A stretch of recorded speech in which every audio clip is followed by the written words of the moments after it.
Hi అండి, this is రియాన్స్ mother. మనం ఆరోగ్యంగా ఉండాలంటే మంచి ఆహారం తీసుకోవాలి. కరెక్టే కదండి నేను చెప్పింది. అందులో భాగంగా ఆకులు తింటే చాలా మంచిదండి. అయితే మా ఇంటికి దగ్గరలో ఒక తోట అయితే ఉందండి. దాంట్లో ఏమేమి పండిస్తారంటే పాలకూర, తోటకూర, కొత్తిమీర, పుదీనా పండిస్తారండి. అయితే ఇదిగోండి చూడండి, దీంట్లోనే ఇవన్నీ పండిస్తారనమాట. అయితే తోటకూర వల్ల లాభాలేంటో మీకు చెప్తానే. తోటకూర ఆరోగ్యానికి ఎంతో మేలు చేస్తుందని, రోజుకు 200 గ్రాములు తింటే ఒంటికి మంచిదని ఆయుర్వేద వైద్యులు కూడా చెప్తుంటారండి. ఎప్పుడు మనకు అందుబాటులో తక్కువ కాస్ట్ దొరికిద్దండి. పప్పు, పులుసు, ఫ్రై ఎక్కువగా చేసుకోవచ్చు వీటితో. ఐరన్ ఎక్కువగా ఉంటుందండి ఈ తోటకూరలో. నెక్స్ట్ వచ్చేసరికి ఇందులో పీచు పదార్థం జీర్ణశక్తికి ఉపయోగపడుతుందండి. కడుపులో పురుగులు కూడా పోతాయండి ఈ తోటకూర తినడం వల్ల.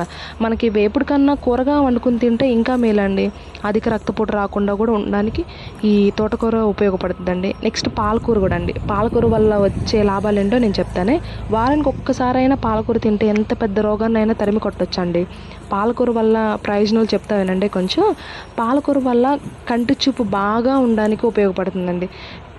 ఇందులో విటమిన్ ఏ, విటమిన్ సి ఎక్కువగా ఉంటుందండి.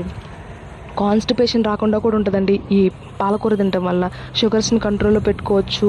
ఇందులో కాల్షియం, ఐరన్ ఎక్కువగా ఉంటుందండి. మధుమేహం, మూత్రపిండాల్లో రాళ్ళు, క్యాన్సర్, గుండెపోటు, స్ట్రోక్ నుంచి కూడా రక్షిస్తుందండి ఈ పాలకూర. చూడండి, ఇప్పుడే కొనుక్కొని నేనైతే ఇంటికి తీసుకెళ్తున్నాను. మీరు కూడా ట్రై చేయండి. చూడండి ఎంత ఫ్రెష్గా ఉందో. థ్యాంక్ యూ అండి. Thanks for watching.